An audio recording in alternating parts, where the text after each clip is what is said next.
the benefits of being very, very lean. Now, a lot of people that watch my videos right now, their goal is to cut, their goal is to get down to single-digit body fat. So this is motivation for you. This is gonna help you really get excited and get really bought in to really transforming your body. Now, I would say that most of my audience really is focused on getting very, very lean.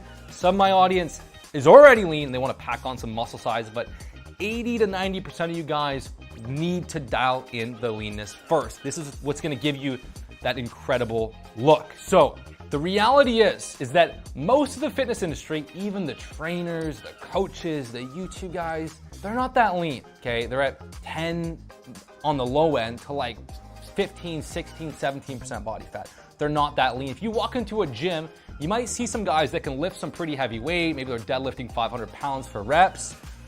They have maybe some strength and maybe some muscle, but they're not lean. They don't have that chiseled look. Now, there's a reason why if you look at movies with Brad Pitt and Chris Hemsworth, Henry Cavill, these different actors, they have muscle size, but the commonality is they're very lean.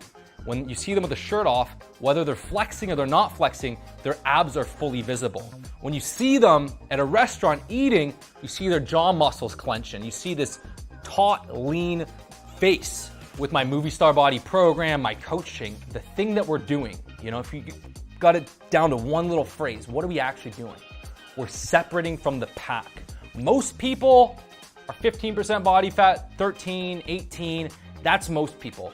Very, very few people are single-digit body fat. And I actually saw something that's been blowing up on Instagram and TikTok. It's like 1 out of 25,000 people have a six-pack. 1 in 10 people in America actually have a net worth of $1 million.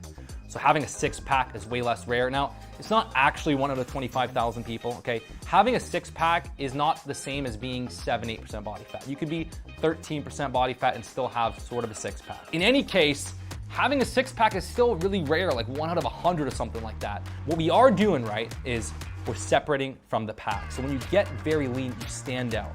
There's a reason why the big studios that risk hundreds of millions of dollars on big movie franchises want their actors very lean, because being that lean separates you from the pack. Your face looks more chiseled. You look more impressive on camera. Bruce Lee, right, who was obsessed with martial arts, with filmmaking, with fight choreography, his goal was to be like one of the highest paid action movie stars in the world. At the time, right? At the time, it was very hard to have a leading role as an Asian actor. It was almost impossible. There was nothing like it. Even to have a role where you were somewhat cool as an Asian actor was not a thing. His goal was to be the highest paid. And what he did was he got his body fat down to very low. Some article, some book, they said his body fat was 3% or 1%. That's not actually true. His body fat was 5 to 7%. It was extremely low. And even though he's only 135 pounds at 5'7.5", he looked so capable. When he was punching, and kicking, and taking down 15 guys around him, it was believable. If he was 15% body fat, it wouldn't look that cool. Even in the first fight scene in Enter the Dragon, he's fighting some guy that's like 25% body fat. I'm like, that kind of pissed me off, because I'm like, get a guy that looks powerful. But when he was 6% body fat, kicking and punching, it was believable.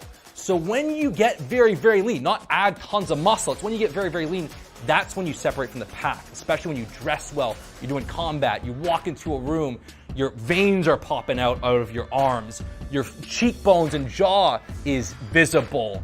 You take your shirt off and the abs are just effortlessly flexed. This is where you separate from the pack.